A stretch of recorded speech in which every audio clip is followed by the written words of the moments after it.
हम पृथ्वी को पार करते हुए कई हजार किलोमीटर दूर पहुंच गए। आइए अब हम अपने घर की एक आखिरी झलक ले लें। अंतरिक्ष के विशाल सागर में एक सुंदर द्वीप ब्लू मार्बल अपने उपग्रह चंद्रमा के साथ।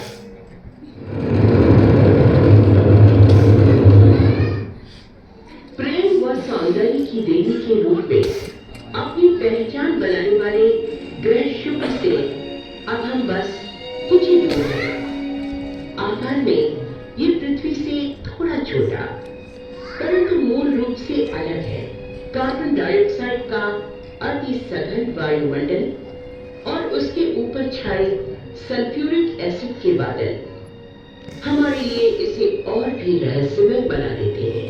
इस पर पड़ने वाला सूर्य प्रकाश का कुछ भाग सतह तक पहुंचकर इसे गर्म कर देता है, परंतु सतह से उत्सर्जित ऊष्मा को कार्बन डाइऑक्साइड का सघन वायुमंडल और सल्फ्यूरिक एसिड के बादल अंदर ही कैद कर लेते हैं। इसी कारण तापमान बढ़कर 450 डिग्री सेंटीग्रेड तक पहुंच जाता है। ये सौर परिवार का सबसे गर्म ग्रह है और भयभीत करने वाली बात यह है कि यहाँ पर सल्फ्यूरिक एसिड की वर्षा होती है। लेकिन घबराइए नहीं, क्योंकि ये अम्ल की खतरनाक बूंदें ग्रह की सतह में पहुंचने से पहले ही वाष्पित हो जाती हैं। उफ, कैसी नारकीय दुनिया है ये।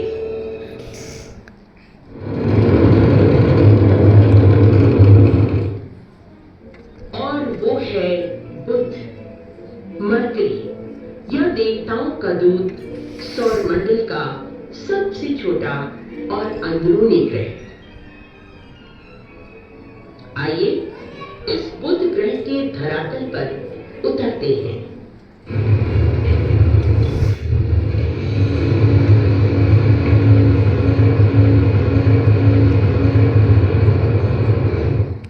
जरा इन गड्ढों को देखिए। हमारी चंद्रमा के समान एक निराली दुनिया। दिन के समय का तापमान उबलते पानी के तापमान का 4 गुना रहता है, लगभग 400 डिग्री सेंटीग्रेड, जिस पर सीसा भी पिघल जाए। परंतु रात्रि का तापमान गिरकर 0 से 180 डिग्री सेंटीग्रेड नीचे तक पहुंच जाता है। बहुत अधिक ठंड, जलजनित दुनिया। और ये है सूर्य, गैसों का बना अत्यंत गर्म गोला, जिसमें मुख्यतः हाइड्रोजन विद्यमान है। सतह का तापमान लगभग 6000 डिग्री सेंटीग्रेड के करीब रहता है। ये पृथ्वी से कई लाख गुना बड़ा सौर परिवार का सबसे भारी वो बड़ा पिंड है। सूर्य के गुरुत्वाकर्षण के कारण सभी ग्रह अपनी अपनी कक्षाओं में परिक्रमा करते हैं। ये एक औसत दर्जे का तारा है। इसे दिन का तारा भी कहते हैं। आप इन सौर ज्वालाओं या सोलर प्रोमिनेंसेस को देखिए, जो अंतरिक्ष में कई हजार किलोमीटर तक तीव्र गति से सौर पदार्थ फैला रही है। आप इन धब्बों को देख रहे हैं, जो पृथ्वी की अपेक्षा आकार में बहुत बड़े हैं। ये धब्बे सूर्य की सतह के कम तापमान वाले भाग हैं। ये लगभग 4000 डिग्री सेंटीग्रेड। जीवित रहने के लिए ये बहुत ही गर्म स्थान है। चलिए अब हम उन ग्रहों की ओर चलते हैं जो पृथ्वी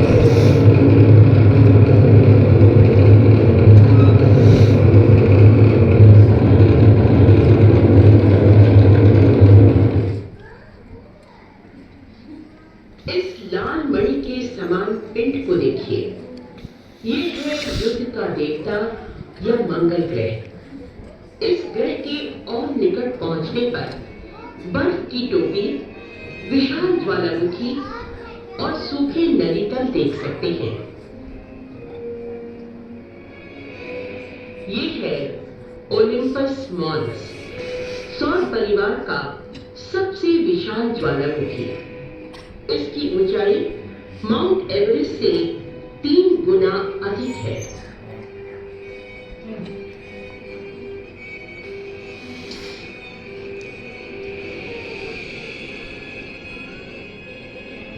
इससे भी अधिक रोचक है वैलिस मरीनरिस घाटी।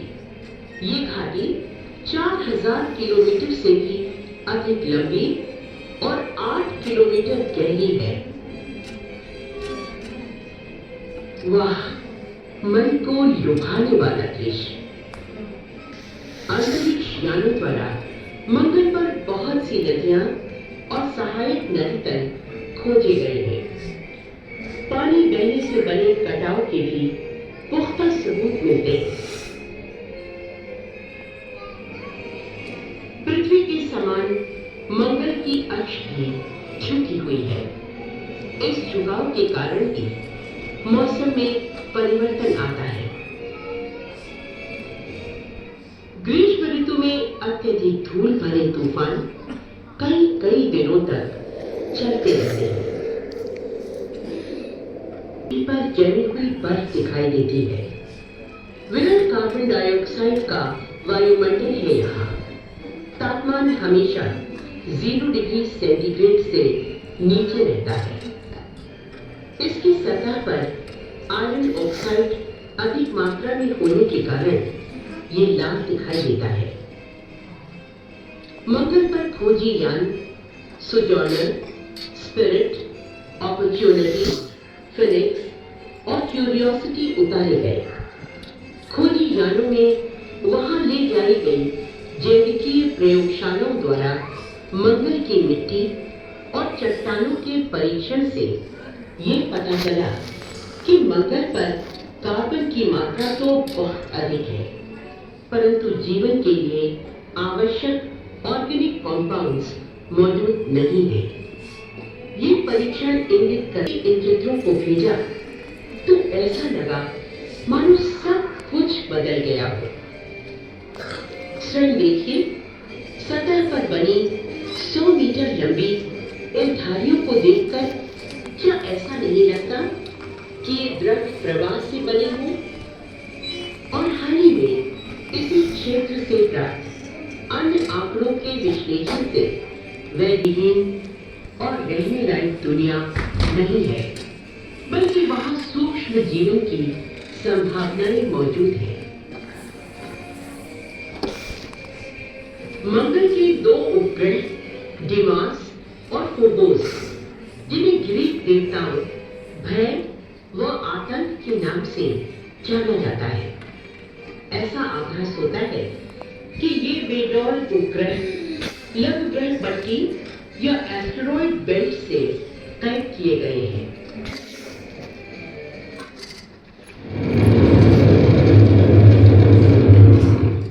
अब हम मंगल से दूर हजारों चट्टानों के इलाके की ओर बढ़ रहे हैं। यही है लघु ग्रह पट्टी। हो सकता है कि इनमें से कोई चट्टान हमसे टकरा के जाए।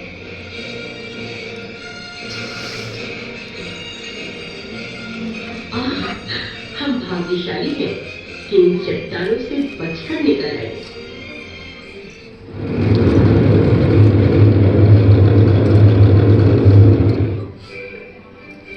उस ग्रह को देखिए, बृहस्पति या जुपिटर, सौर परिवार का सबसे बड़ा ग्रह अपने उपग्रहों के साथ।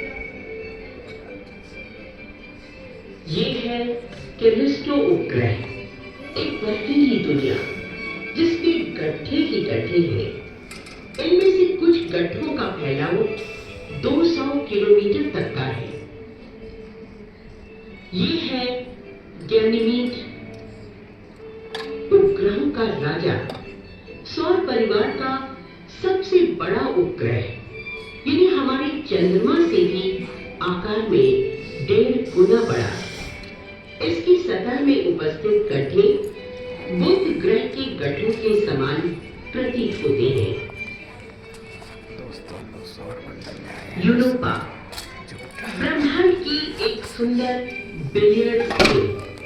इसकी सतह पर कहीं तो दरारों का जाल नजर आता है, तो कहीं पूरा सबसे निकट का उपग्रह, छोटा लेकिन सक्रिय। प्रकाश की इस नीली किरण को देखिए। ये ज्वालामुखी से निकलने वाला लावा है, जो कई 100 किलोमीटर की ऊंचाई तक जाता है।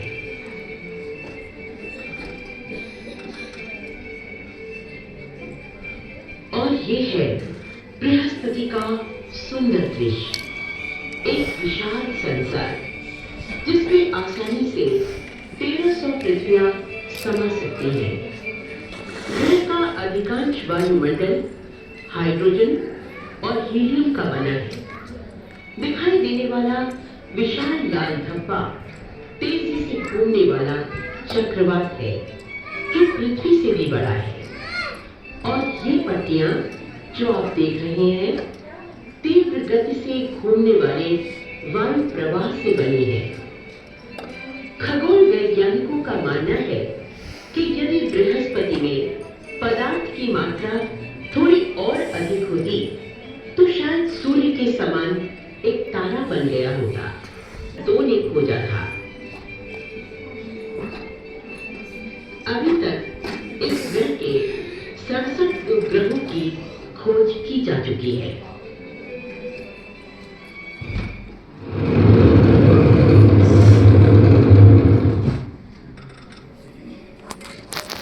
और ये है वलयों का राजा शनि ग्रह या सैटर्न। सुंदर दिखाई देने वाला यह ग्रह इतना हल्का है कि अगर इसे किसी पानी से भरे टब में रखा जाए, तो हमें ये गुब्बारे के समान तैरता दिखाई देगा, क्योंकि इस ग्रह का घनत्व बहुत कम है।